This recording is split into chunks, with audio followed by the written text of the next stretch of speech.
दोस्तों स्कूल जो होता है वो विद्या का मंदिर कहा जाता है, माँ सरस्वती का घर कहा जाता है। वहाँ पर हम अपने बच्चों को भेजते हैं पढ़ने के लिखने के लिए, ताकि वो पढ़ लिख कर कुछ अच्छे आदमी बने और हमारा नाम रोशन करें। वो एक अधिकारी बने, एक आईपीएस बने, एक डॉक्टर बने, ताकि हमारे ज़िले का नाम हो, हमारा नाम हो और हमारे आसपास पड़ोसियों का भी नाम आगे बढ़े। लेकिन दोस्तों कुछ हैवान लोग ऐसे होते हैं जो उस माँ के मंदिर को भी अपनी हैवानियत की वजह से बदनाम कर देते हैं। जी हाँ दोस्तों, आज मैं जो कहानी आपको बताने जा रहा हूँ वो कहानी भी कि एक स्कूल है जहाँ पर एक प्रिंसिपल है और उस प्रिंसिपल की एक हैवानियत की कहानी है, जहाँ पर वो अपने छात्राओं के साथ, यानी कि वहाँ की जो लड़कियाँ होती हैं पढ़ने लिखने जाती हैं, वो अपने छात्राओं के साथ दुष्कर्म करता है, नाजायज़ तरीके से टच करता है और लगातार कई सालों तक उन छात्राओं का यौन शोषण करता है। लेकिन दोस्तों जब इस बात की जानकारी लोगों को होती है तो लोग उसकी शिकायत पुलिस में नहीं दर्ज करते हैं, बल्कि गांव के लोग मिलकर उस प्रिंसिपल की हत्या कर देते हैं।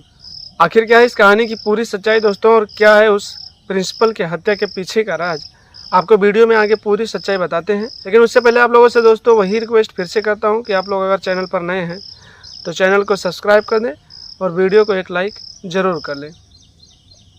तो नमस्कार प्रणाम दोस्तों, मैं आप सबका यार दोस्त अजय राज और आप लोग देख रहे हैं हमारा और अपना YouTube channel the story of AK।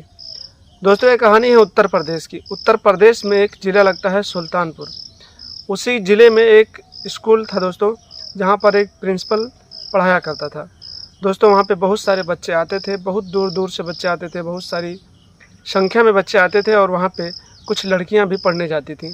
दोस्तों लड़कियों की उम्र 15 साल, 12 साल, 13 साल, 14 साल, 20 साल तक की लड़कियाँ वहाँ पर पढ़ने जाती थीं। लेकिन दोस्तों वहाँ का जो प्रिंसिपल था, वो प्रिंसिपल दोस्तों एक हैवान था। हैवान इसलिए कह रहा हूँ दोस्तों कि वो लड़कियों को बहला फुसला कर उनके साथ यौन शोषण करता था।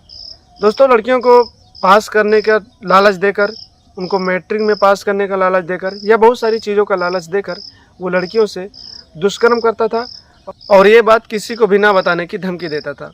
दोस्तों इसी तरह से उस प्रिंसिपल की हैवानियत चलती रही और लगभग 2 सालों तक उसकी ये हैवानियत की जानकारी किसी को नहीं लगी। लेकिन एक दिन की बात है दोस्तों, संडे का दिन था और संडे को तो आप लोगों को पता है कि स्कूल में छुट्टी होती है। दोस्तों उस दिन भी स्कूल में छुट्टी थी और प्रिंसिपल जो था स्कूल में ही था और उसने सोचा कि आज तो कोई पढ़ने आएगा नहीं तो मैं किसके साथ क्या करूँगा। दोस्तों उसने एक दिमाग लगाया और सुल्तानपुर ज़िले में एक छोटा सा गांव आता है। दोस्तों उस गांव का नाम मैं इस वीडियो में नहीं ले सकता हूं। उसी गांव में एक राधेश्याम नाम का परिवार रहता था। दोस्तों राधेश्याम के पास एक बेटी थी और वो अपनी पत्नी के साथ रहते थे। दोस्तों उनकी बेटी कक्षा 10 की छात्रा थी और उसी प्रिंसिपल के स्कूल में पढ़ती थी। प्रिंसिपल ने राधेश्याम के पास फ़ोन किया और बोला कि आपकी बेटी जो है, दोस्तों उस बेटी का नाम था रानी। प्रिंसिपल ने फ़ोन किया राधेश्याम के पास और बोला कि आपकी जो बेटी रानी है आप उसको स्कूल भेज दीजिए। दोस्तों राधेश्याम ने प्रिंसिपल से सवाल किया कि सर आज तो संडे है, आज तो स्कूल बंद है, तो फिर आज हमारी बेटी स्कूल में क्या करने जाएगी। दोस्तों प्रिंसिपल ने राधेश्याम से बताया कि उसका जो पेपर था, हाई स्कूल का जो पेपर हुआ था, उसमें कुछ मिस्टेक है और उसी के सिलसिले में कुछ उससे बातचीत करनी है और उसे कुछ समझाना है, कुछ बताना भी है।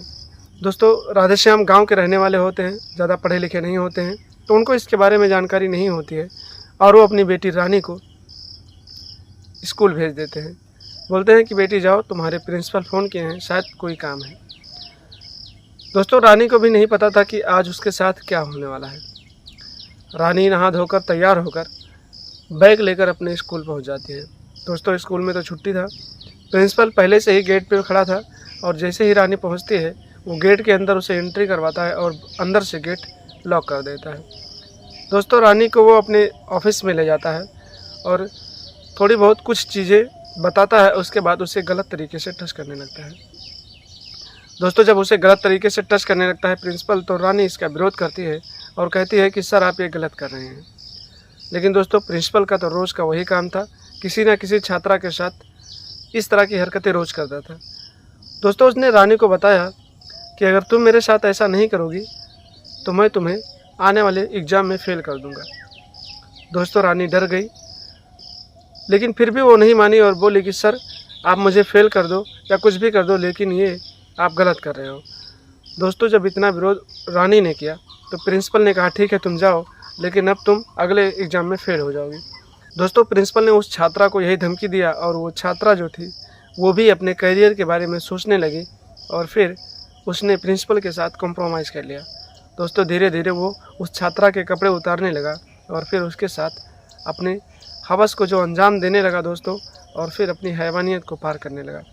लेकिन दोस्तों उस जो लड़की थी रानी, उसका एक लड़का दोस्त था जो उसी के कॉलेज में पढ़ता था। जब वो बैग लेकर आ रही थी तो रास्ते में उसने उसे देखा था और उसने सोचा कि आज तो छुट्टी है, तो फिर रानी बैग लेकर कहाँ जा रही है।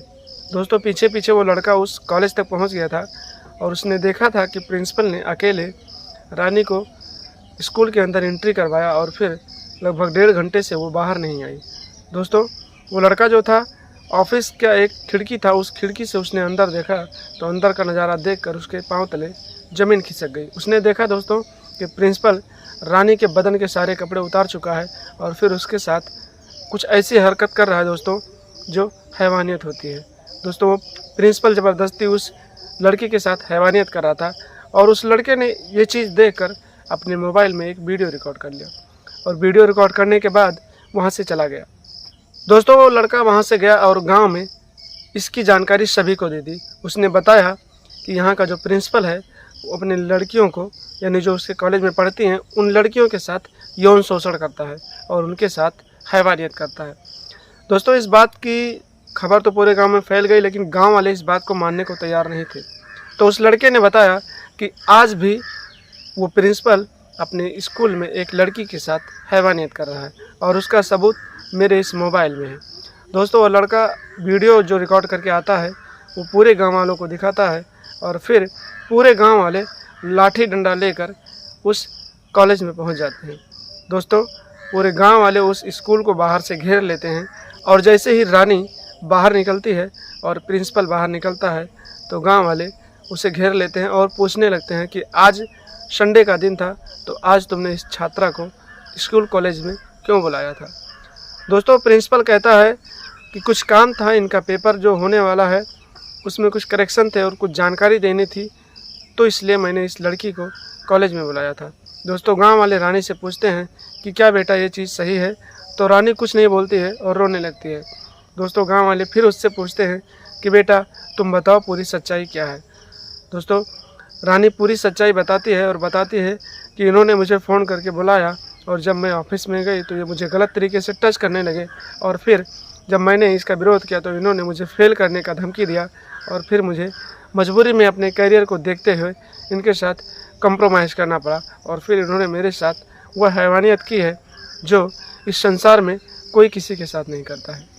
दोस्तों जब इतनी बात रानी गांव वालों को बताती है तो प्रिंसिपल कहता है कि ये सरासर झूठ है और मुझे फंसाया जा रहा है। दोस्तों जब प्रिंसिपल कहता है कि मुझे फंसाया जा रहा है तो गांव वाले कहते हैं कि प्रिंसिपल साहब अभी जो भी है सच आप बता दीजिए, नहीं तो जब हम सच्चाई बताएंगे तो फिर आपके लिए बहुत बुरा होगा। दोस्तों प्रिंसिपल को क्या पता था कि उसके हैवानियत का वीडियो रिकॉर्ड हो चुका है।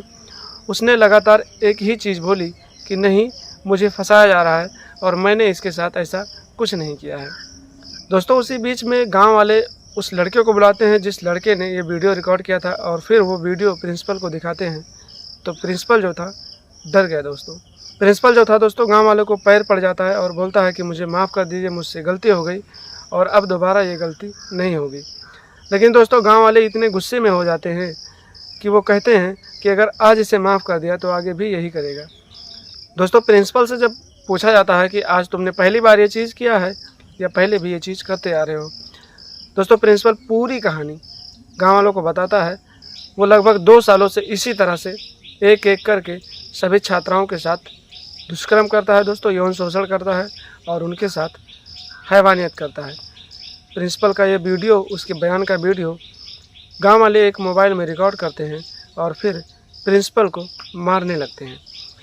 दोस्तों गांव वाले प्रिंसिपल को इतना मारते हैं कि प्रिंसिपल की मौके पर ही मौत हो जाती है। दोस्तों प्रिंसिपल की मौत की खबर भी गांव वाले ही थाने में देते हैं और मौके पर पुलिस पहुंचती है और पुलिस प्रिंसिपल की लाश को कब्जे में लेकर पोस्टमार्टम के लिए भेजती है और फिर आगे की छानबीन करने लगती है।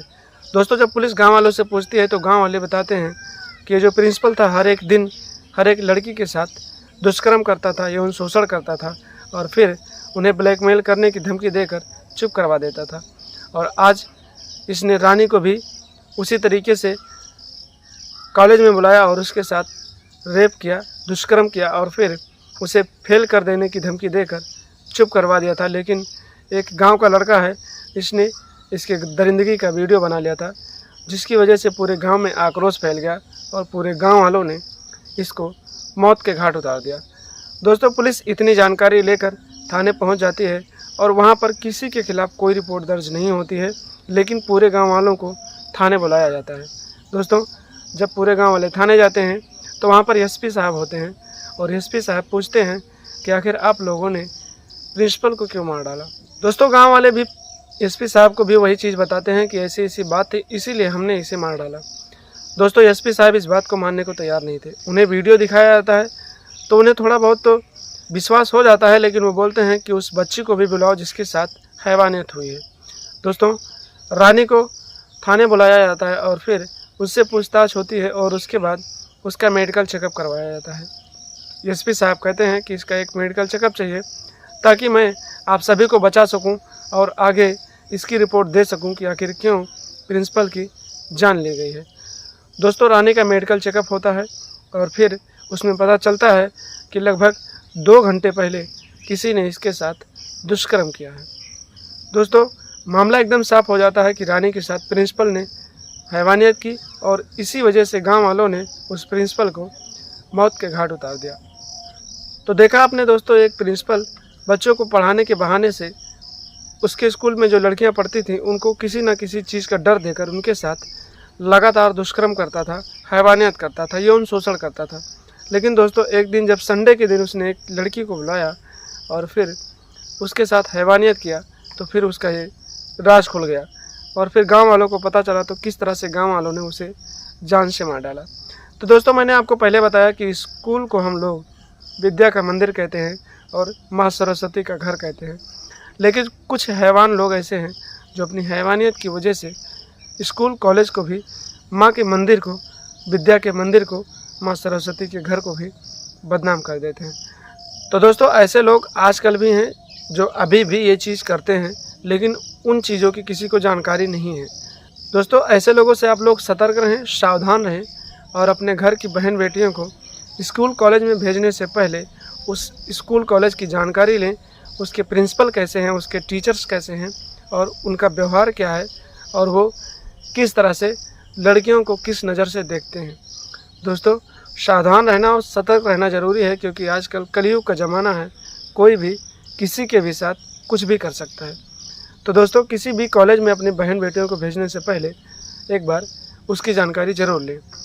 तो दोस्तों, आज के वीडियो में बस इतना ही। आशा करता हूँ कि ये कहानी आपको अच्छी लगेगी और इस कहानी से आप लोग ज़रूर कुछ सीखेंगे और अपने बहन बेटियों को सुरक्षित रखेंगे। तो दोस्तों, मिलते हैं एक नई कहानी के साथ, एक अच्छी कहानी के साथ कल शाम 8 बजे।